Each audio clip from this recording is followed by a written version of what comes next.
Awaken with me.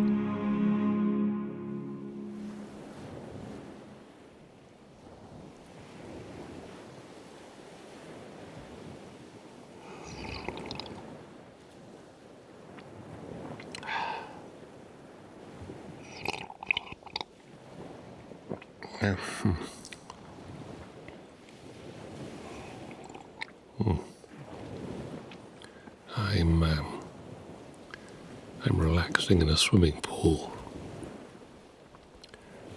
I'm in one of those rubber rings, and I'm sipping a lovely cup of herbal tea.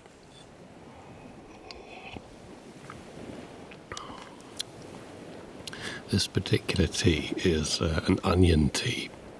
It's a tea which dates back centuries to a colony of Tibetan monks known as the onion monks, and they would drink this tea before their daily sun salutations, and they claimed it gave them a vigour and an aliveness, and they lived to about 125. The only downside to onion tea is that it does taste of onion. Not just one either, but quite a few of them, to the extent where it should probably be called onions tea. But I'm feeling incredibly relaxed here in the swimming pool, and maybe you're feeling relaxed where you are. Maybe you're feeling comfortable in a chair, or comfortable just sprawled out in a pile of pillows. Comfortable in your surroundings. Comfortable in your daily routine. Comfortable in your life. And that is what we are going to change.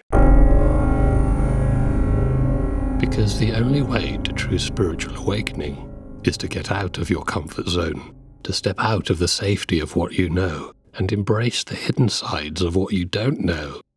And when it comes to journeying into your own psyche, this unfamiliar darkness is what some people refer to as the void. And in this installment, we're not only going to stare into the void, we're going to step right through it. Now, first of all, let's not get too dramatic. Yes, sometimes staring into the void can seem scary and frightening, or terrifying, spine-chilling, horrifying, alarming. That kind of means the same thing, doesn't it? But basically, a lot of people find even the prospect of going deep within the subconscious and facing the void an unpleasant prospect. Now, I'm not going to beat around your bush.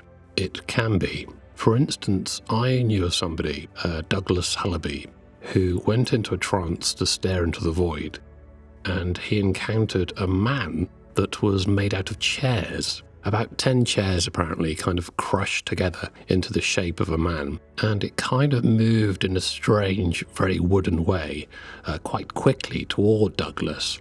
And I also knew a woman, Melanie Postwaite, who looked into her void, and this sort of bird flew out of it. But the bird had this really long metal beak, and it had sort of human hands, and according to Melanie, this bird flew without even moving its wings. But such images, either a chairman or a metal-beaked bird, are rare encounters, and they are simply a protective construct of your mind, trying to prevent you from staring into the void. Your mind likes the comfort zone. It feels safe there and will toss up whatever it can to put you off going too far. But in order to reach enlightenment, as I think I'm making it pretty clear by now, we need to accept our fears and face them head on. You know what? Don't worry, let's just go and see what happens. So sit back, close those eyes, and by that I mean your eyes, and I want you to take a deep breath in. And when you breathe out, I want you to make that noise that horses make when they breathe out through their mouths and their lips tremble. Do you know what I mean? So breathe out now, and horsey lips. Breathe in again through the mouth or the nose or both. And breathe out horsey lips. That feels quite nice, doesn't it? Sometimes when I do this, I imagine my lips are two sausages on the back seat of a car, jumbling around while the car is driving over a cattle grid. And relax. And just become aware of any part of your body that you might be clenching. I'll do the same, actually. I'll see if I'm clenching anywhere. Oh, yes, I am. Yes. So I'll just let go. And I've unclenched. So while you unclench, I'm just going to whisper a word of encouragement in your left ear. Unclench. And I'll just walk around to your right ear.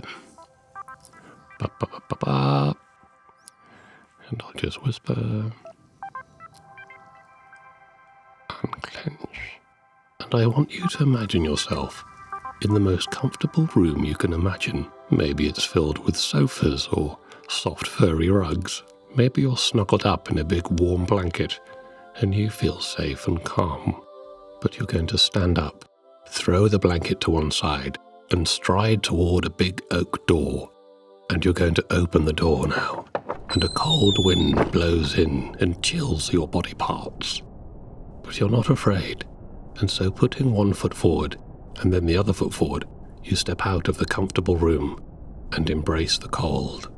The door closes behind you like doors do, and you find yourself at the foot of a long arching bridge. You may start to feel a little bit afraid now, a sense of unease and uncertainty, but you're going to simply acknowledge those feelings and keep walking forward.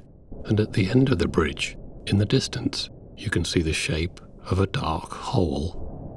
Now, this is a bit strange. Don't panic, but coming over the bridge toward us is a group of... They look like teddy bears, but they look sort of burnt. There's about 10 of them. They're just walking right toward us. And they've got sort of long, very thin claws. And where their eyes should be, they're more like grills. And these teddy bear creatures have stopped just in front of us.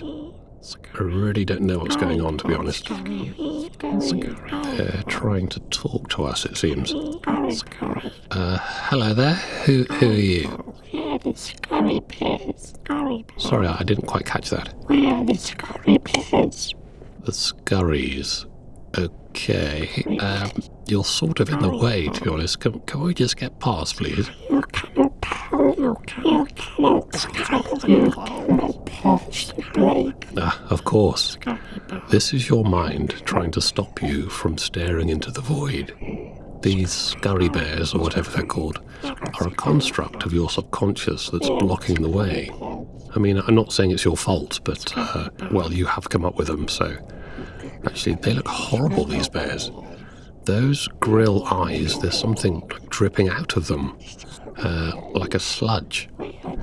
Anyway, relax, and I want you to accept any fear you may be feeling about this gang of burned bears, and relax.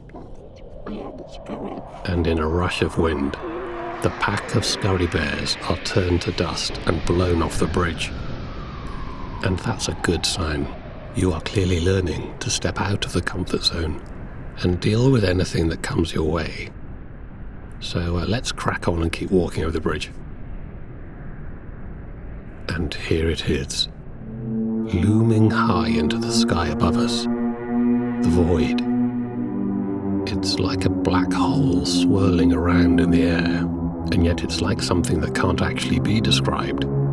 So I don't even know why I was trying. But we're going to stare into it. We're going to stare into the void. That's it. Stare at it. Come on, stare at it. Goodness me. It is big. It's vast. What a vast void. But just like we did with those scurry bears a moment ago, remember those? We're going to remain calm, knowing that we are in control. And we're going to step into the void together. Actually, you can go first. I mean, it's your void. And we step inside. And suddenly, we are surrounded in silence. It's a stillness you've never encountered before. Almost as if you were in space. And you realize you've been afraid to stare into the void for so long. But now you're actually standing inside it. It isn't so scary after all. It feels absolutely fine. If anything, the void is a bit silly. So take a moment to yourself to live in this moment and know there's nothing to be afraid of, ever. And while you're doing that, I'll just sit over here. So just take your time.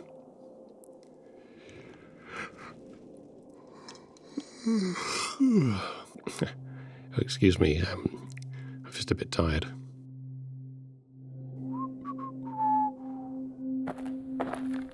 Right, are we ready? Okay, yeah, I'm pretty much done if you are. So take one last look at the void, and let's count down from 10, or count up from 10, I guess it is. 10, 9, 8. You feel yourself coming back into your body now. 7. Let's speed things up actually. 6, 5, 4, 3, 2, and here we go. Open your eyes. Well done. You have achieved what few others have ever achieved. You have stared into the void, and you've realized the void is just another funny part of life, and nothing to fear. And nothing can stop you now. And I'll see you in the next installment, okay? Take care, bye-bye. Gosh, I'm hungry. I think I fancy a pizza.